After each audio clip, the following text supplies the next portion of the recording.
নমস্কার, আমি চৈতালি। আমার চ্যানেলে আপনাদের সবাইকে স্বাগত জানাই।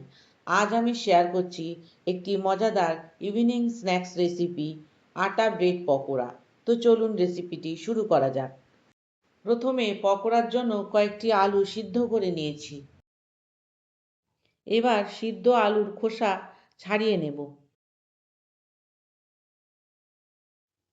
আলুর খোসা ছাড়ানো হয়ে গেলে আলুগুলোকে চটকে নিতে হবে। এখন স্বাদ মতো নুন দিয়ে আলুটাকে ভালো করে মেখে নেব। আলুটাকে ভালো করে মেখে নিয়েছি। এবার কড়াইতে সামান্য রাইস ব্র্যান অয়েল দিয়ে দিলাম। তেল গরম হয়ে গেলে একটা মাঝারি সাইজের পেঁয়াজ কুচি দিয়ে দিচ্ছি। পেঁয়াজটা ট্রান্সপারেন্ট হওয়া পর্যন্ত নাড়তে থাকবো। পেঁয়াজটা ট্রান্সপারেন্ট হয়ে গেলে হাফ চা চামচ আদা বাটা দিয়ে দিচ্ছি। আদার কাঁচা গন্ধ চলে যাওয়ার পর কাঁচা লঙ্কা কুচি দিয়ে দিলাম। এখন হাফ চা চামচ ধনের গুঁড়ো, হাফ চা চামচ জিরের গুঁড়ো আর সামান্য হলুদ দিয়ে নেড়ে নিতে হবে। এবার নুন দিয়ে মাখা সিদ্ধ আলুটা দিয়ে দিচ্ছি। ভালো করে নেড়ে মিশিয়ে নেব। আলুর পুর রেডি হয়ে গেছে। এখন থালায় ঢেলে ঠান্ডা করে নিতে হবে। এবার ব্রেডের চারধারের শক্ত অংশগুলো একটা ছুরি দিয়ে কেটে বাদ দিয়ে দেব।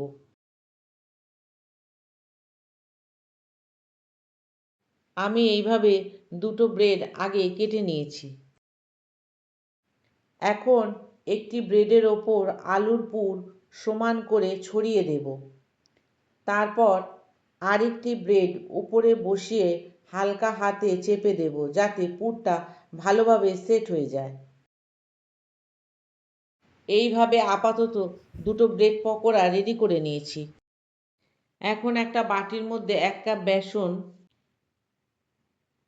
খুব সামান্য হলুদ গুঁড়ো, হাফ চা চামচ ঝাল লঙ্কার গুঁড়ো, 1 চিমটে খাবার সোডা আর স্বাদ মতো নুন দিলাম।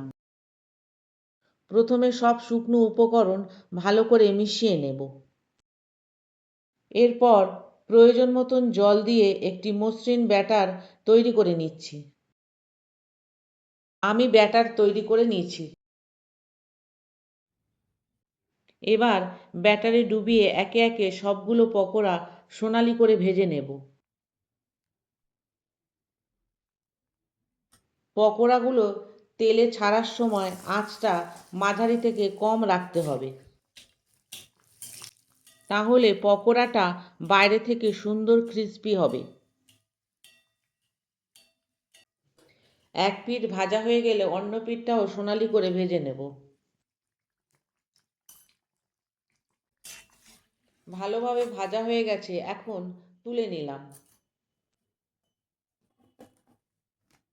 এইভাবে বাকি পকোড়াও ভেজে নেব। চলুন কেটে দেখে নেওয়া যাক ভিতরের টেক্সচারটা কেমন হয়েছে।